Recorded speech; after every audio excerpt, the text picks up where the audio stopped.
All right, y'all. So this third part of this R. Kelly documentary was the slowest part. It was the most non-revealing part, but it most definitely was the part that closed up a lot of loose ends and helped me make up my mind about a lot of unanswered questions I had in my head. Now, something that did strike me a little odd with R. Kelly's sexual deviancy is that we find out that he has Dominique convert from her beautiful feminine self to this boyish like character. I need all of my profilers and my psychology people to get down in the comments and get on the line and please help us understand the progression of his sexual deviancy, because with him making her do this whole boy thing, does that leave us to wonder that he's peaked out with the women and now he's getting ready to move into the direction of like exploring sexual fantasies with boys? My training is not in psychology, but it would seem to me that that's where it kind of looks like he was going, especially to take somebody who was as beautiful as Dominique. Now I'm going to tell y'all something that I have or take issue with, or that I'm still having a hard time wrapping my head around. This whole brainwashing thing. I just don't understand how it happens, and I guess I'm going to have to do some more research and just ask God to open my eyes about it, because I'm just really not understanding how you can be, 17 years old and be raised one way, and then you meet somebody and over time they just completely psychologically manipulate you to the point of no return. Like, to my psychologists and psychiatry people out there, can this happen to anyone? Or is there just certain people who are prime candidates for this type of manipulation? Because, a bitch like me is feeling like that would never happen to me. But I never want to be those people that say never, because anything can happen. Now I'm going to tell y'all something. On this part 3, day 3 of this thing, it's a lot of people that I'm not cutting no fucking slack. And the first set of people that I'm not cutting any slack is the parents of, what was her name? And I may be saying it wrong. Azealia, they were calling her Ez. The daddy said he could make our daughter a star. He had a trial but was found not guilty, so we didn't think anything of it. Now that's some bullshit, but the only reason I'm going to give you a pass there is because the entire black community did the same thing. But here's the thing that baffles me with the parents of Ez, and where I got to get y'all ass together. You ain't no better than Aaliyah's parents, because by the time in which your daughter came in contact with R. Kelly, he had gone to trial. Him marrying Aaliyah had hit the fan, and the sex tape of him peeing on that young girl had already hit the fan, coupled with the fact of all the jokes on the Dave Chappelle. By the point in which your daughter went and auditioned for R. Kelly, there was no doubt in anybody's mind that a young girl should not be around R. Kelly. Then here's the other thing. Y'all's daughter, you find out that your daughter's at a hotel room alone with R. Kelly. Okay? As her parents, you felt that something was wrong in that instance, and you rushed to the hotel. Rightfully so, you should have. After that, your daughter links up with R. Kelly again. He says she's got a future, this, that, and the third. You send her to Chicago, and you send her with her older sister. All right, I'll give you a pass for that, because you feel like, okay, there's an older family member there that can look out after her. After your daughter called you frantic and y'all ended up coming up there the next day because you felt it in your daughter's voice that something was wrong, then she downplayed it. At that point, I don't give a good goddamn. Your maternal or paternal instinct should have kicked in and you should have brought your damn kids home. Okay? Then even after that scare you had with your oldest daughter, you let your daughter continue to be with this man under the guise that the record label was going to have a female chaperone there watching over your child. And I'm just trying to understand, how does this happen? And I think the answer is not just money. I think everybody is starstruck and turned on by the thought that this could be my child's big break. And I think in the parents' mind, they start mapping out how successful my child is going to be and what mansion we going to live in and what Benz we going to drive, this, that, and the third. Because on the surface, it is a great opportunity. But I'm sorry, I'm not sympathizing with y'all. I'm just not. I'm not sympathizing with y'all. Because y'all had too many red flags that were red flags up front that y'all spoke on y'all selves. I hate what's going on with y'all child, but y'all daughter could have been prevented. Remember I told you early on that I was conflicted about what to do with his music because my entire late elementary through senior year of college, R. Kelly was the soundtrack to my life. And I just had a hard time grasping the fact that I'm going to have to give up all that music. And Tom Joyner, Tarana Burke, and one of the clinical psychologists spoke on it, saying that in the black community, we have the ability to compartmentalize the negative from public figures in our community, especially when they're doing a service that benefits us. And when I look back at us as a community, historically, we do that. Look at Eddie Long. We got proof beyond the shadow of a doubt that he was fucking them little boys. Eddie Long and I both lived in the 12 Hotel at Atlantic Station in Atlanta, and I'd be coming home drunk from the club at 3 o'clock in the morning, and I would speak to him as he was getting on the elevator at 3 in the morning with boys that looked like they should not be with him at 3 o'clock in the morning. I seen with my own eyes. That entire damn church, minus a few people, sat back and were able to compartmentalize his sins, crimes, and bad deeds with them boys, but still went to that church every Sunday and gave their money until that man died. We did the same thing with Bill Cosby, and I will not do the same with R. Kelly. They're absolutely right, and as black people, we got to cut that shit out.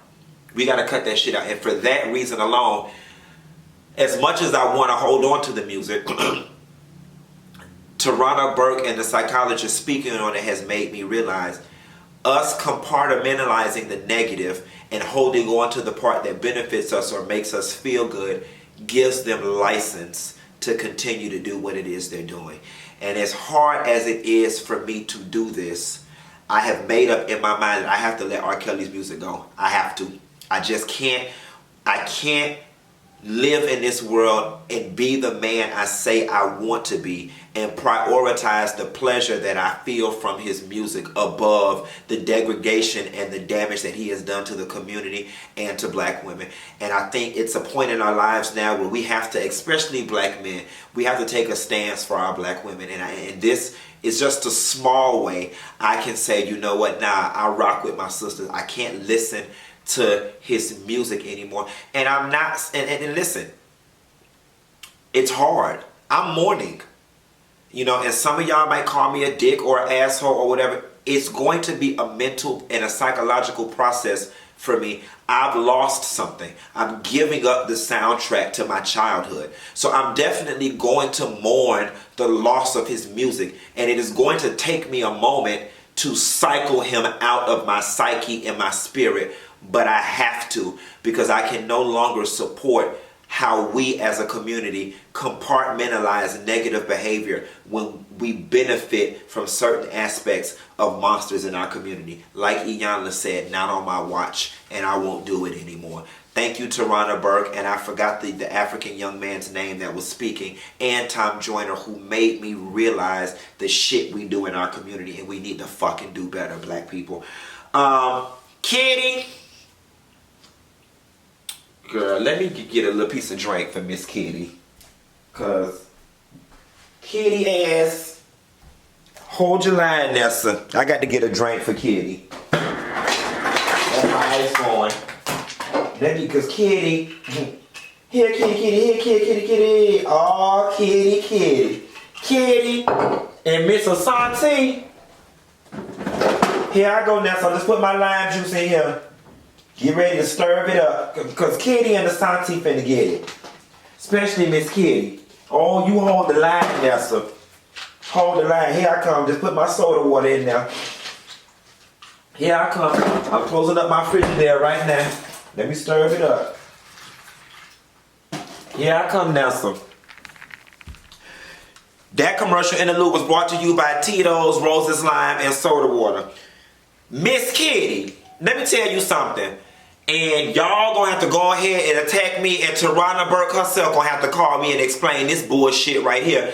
I ain't got no motherfucking sympathy for no big grown ass 30-something-year-old woman getting their ass on here talking about they was abused by R. Kelly. Fuck you, bitch, and get the fuck off my line. Miss Kitty, here's why I especially have no motherfucking sympathy for you. You were over 30 radio DJ. Okay, based on your industry and your line of work alone, you were very well versed in R. Kelly. Your ass was good and grown. You wasn't manipulated. Your ass was caught up in the allure of being the girlfriend of R. Kelly, and your ass got caught up in some shit that you couldn't shake hold from. Am I a horrible person? And if I am, let me know. I'll repent and pray. Miss Kitty, get off my line. Get off my line. I don't want to see you advocating shit. I'm just, and again, maybe it's an ignorance on my part and a lack of understanding about how this domestic and sexual abuse stuff work with people's age. But I am sorry, Miss Kitty. You being a radio DJ, you knew what the fuck the deal was. What it is you took a gamble with your life thinking that your ass was going to be different. And when the chips didn't fall in your corner, now you want to holler. Same thing with Asante. Like, I just can't get into big 30-something-year-old. And then Asante, the issue that I got with you is, let me stir it up. The issue I got with you is, you said you had got out of a relationship where your husband had done cheated on you. R. Kelly told you he had other girls.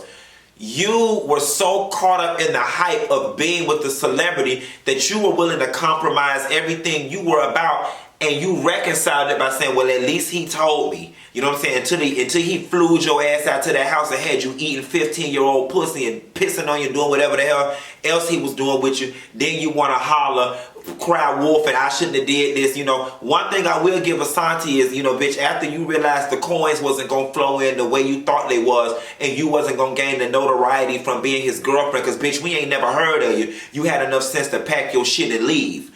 But you and Kitty, Nessa girl, I'm having a hard time feeling any kind of shame. I don't feel no ways tired for Kitty or Asante ass, and especially Kitty. Kitty, you gave up your damn radio career to fly cross country to this man, then had the nerve to talk about your friend sent you to take Kitty.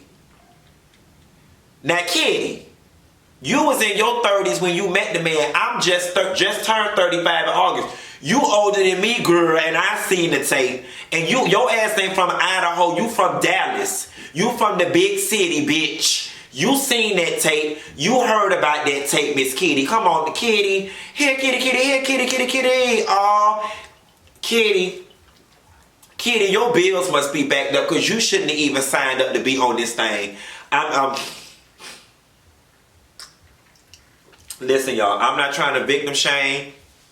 I'm not trying to not support black women and all the other, you know, shit that some of y'all gonna drop down and say. But am I crazy for feeling this way? Like, and despite me feeling like y'all big grown asses knew what y'all was getting into, I can still have sympathy for the fact that once you got in, you were in too deep. You know what I'm saying? But at the point in which this grown ass man introduces your 30-something-year-old ass to these young ass girls and got them licking their coochie and all this kind of carrying on, like,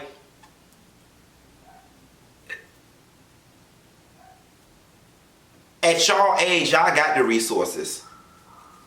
You've either got the financial resources, you got the credit, or you got other 30-something-year-old people around you who've got the resources to help you get out of this situation. I'm sorry. Asante said it herself. She was the biggest R. Kelly fan. If you said something about her, she would put you out her house. Y'all hoes was caught up in the rapture of love and was thinking y'all was finna be living like Evelyn and Jen and our basketball wives, and that's why you stayed. Cause you see, bitch, when you realized that your dream was gonna, when your dream was not gonna come to fruition, you got up and left. But you get no sympathy from me.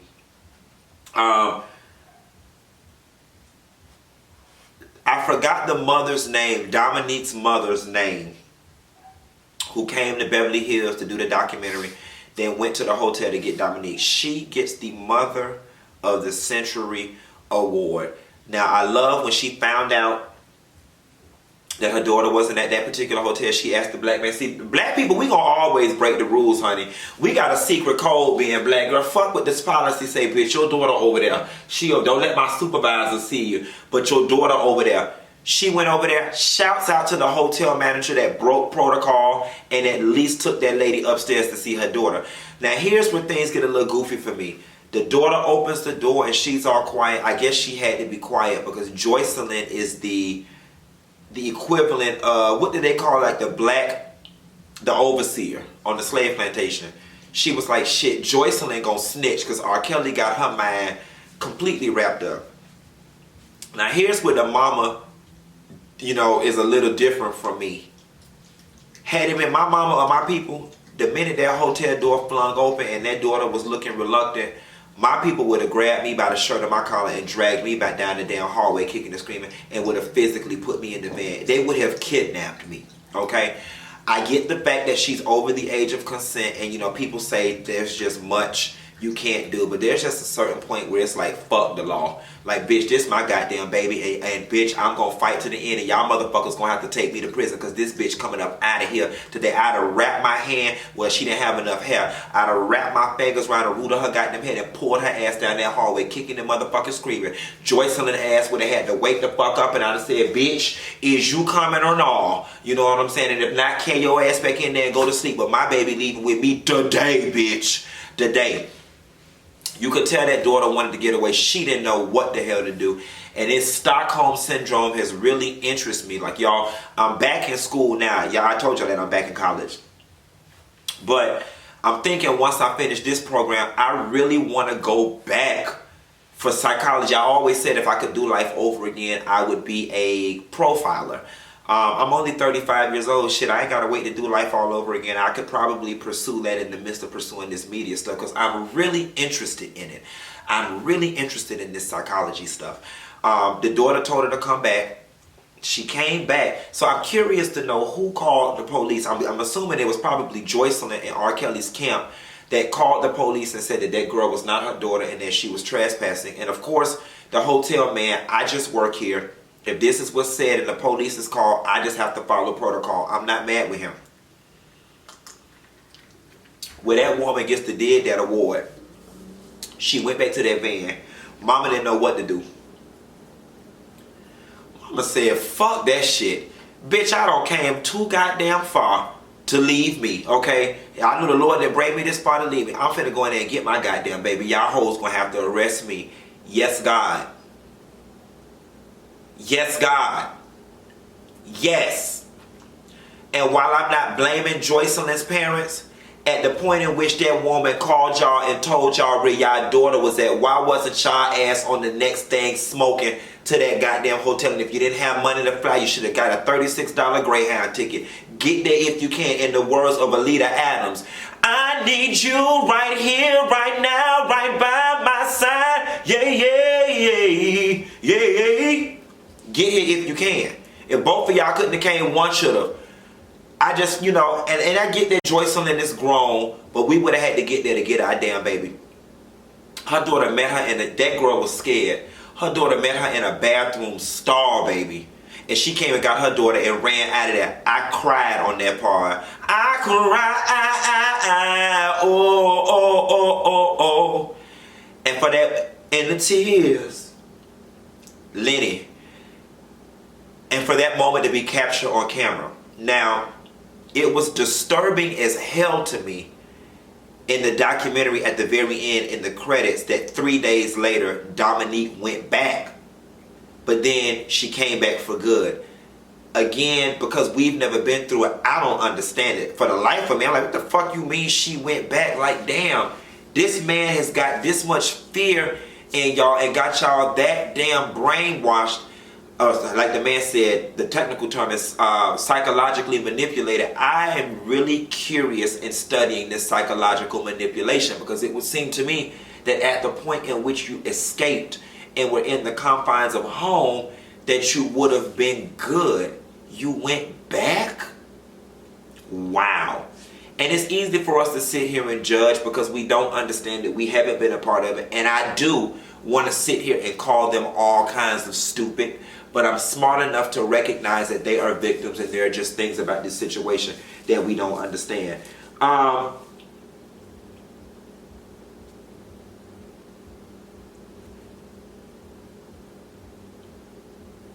Azriel's parents, I spoke on her. We're going to take a quick break for me to get this bitch together.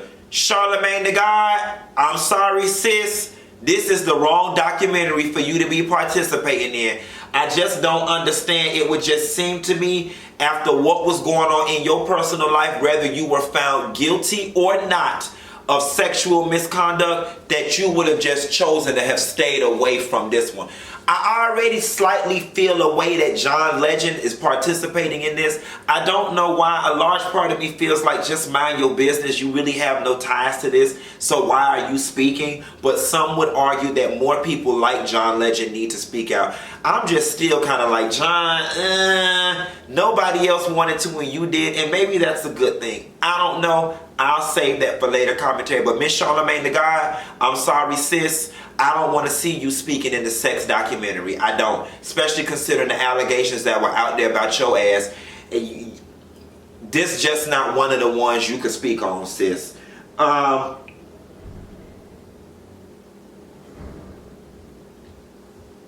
spoke on Asante. You know, it was interesting that they took Asante back to that house and that she had the reaction that she had. Don't get me wrong, by no means necessary do I question the trauma that this lady endured. I'm simply questioning her motives. By this time, like I said earlier, you knew everything that was going on with R. Kelly and these young girls, and your ass just wanted to be his girlfriend by any means necessary. And I hate to say what I'm about to say, but going into a situation knowing who this person is up front, you kind of get what you get.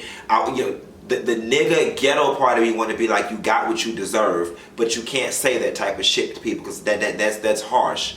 I guess you just thought that you would be different, and I don't know why. I don't know why. I also need somebody to explain to me R. Kelly now messing with the 30-something-year-old women. He went from little kids. Now he seems to be diddling and dabbling with the 30-something-year-old women. My psychological people, please explain that to me. It is sad that the parents never seen Azriel. They hadn't seen Azriel in 3 years. Now, the mama said that she had once went to jail and she don't mind going again. It's something there in that Azriel background. I'm sorry, I just think that there's a common thread amongst all of these girls. Even the ones that come from two-parent households, there seems to be some common thread amongst all of them. I saw somebody put in the comments that these victims all have a silent scar on them that only a predator can see. And I was like, because you're right, R. Kelly ain't targeting my homegirls or my sister. He's targeting that girl over there, and he knows which ones to go after. It's as if they all wear a silent scar that only he and his team can see. And speaking of, they keep saying Azriel was running down the street and then they brought her back, or they won't let her, or I had to go through them. Who is this them at this point? And is it me, or does it seem like the person whose face was blacked out and was talking, she feels like the house mom? You know how the strip club has the house mom that watch after the girls? She feels like the person whose responsibility it was to watch after the girls. Is she in charge of the girls? She was in charge of the girls. Your ass about as guilty too. Everybody on here speaking, trying to atone. Azriel, you know, here's what's baffling me about Azriel's background. Y'all didn't find it odd that the daddy was out there with a bubble jacket and jeans on, and the mama was out there with shorts throwing rocks at the window? Something is just a little off with that background. And like I said, Azriel's parents, I hate that y'all are experiencing what y'all are experiencing, but you didn't have to do it. And I almost think you're no better than Aaliyah's parents, because the thought of fame and fortune allowed you to turn a blind eye to your intuition and send your daughter up the damn road with that damn man. And now she done got stuck into some shit that she can't get out of. This, I must say, of every documentary that I've ever watched in life, this was the most thorough, well-rounded, no questions left unanswered, no rock left unturned documentary I have ever watched. Dream Hampton and everybody involved with this, y'all have done an amazing job. I think that R. Kelly's time is up. Honestly and truthfully, after this documentary, I don't think that it's safe for R. Kelly to walk up the street without getting his ass whooped. I think all of R. Kelly's money is going to be dried up. I think the next campaign that needs to be launched is one against the record labels. I want Tarana Burke. I want the mute R. Kelly. I want everybody who's now outraged because of this documentary. We now know, hands down, it ain't no guilty to proven innocent. It ain't no bitch. We now motherfucking know undoubtedly that this man is not, he's a monster.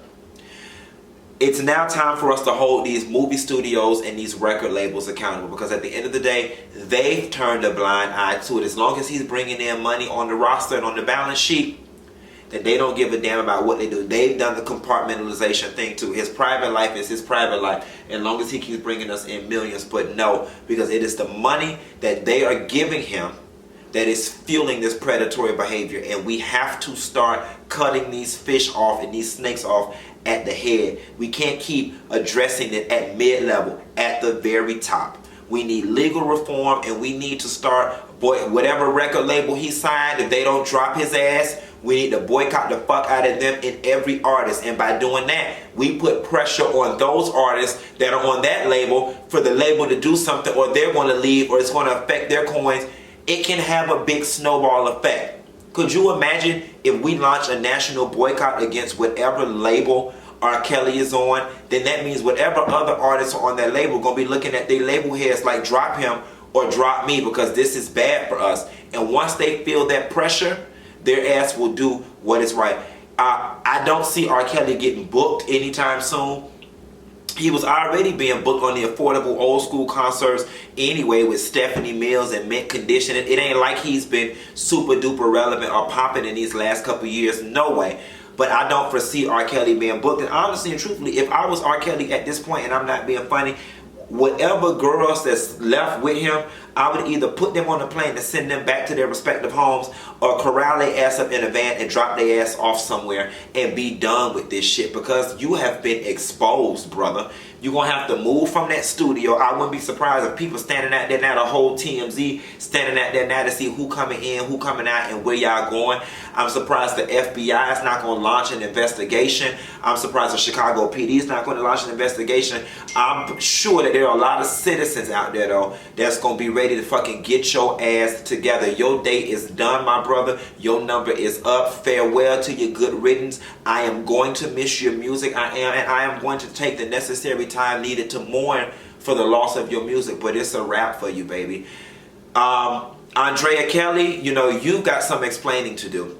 The video that I saw of you singing your baby's daddy's music, talking about, oh, whatever, he's a musical genius, I'm gonna sing it, I could talk about my family, but you can't. That was 2 months ago. This documentary was at least a year in the making, if not longer.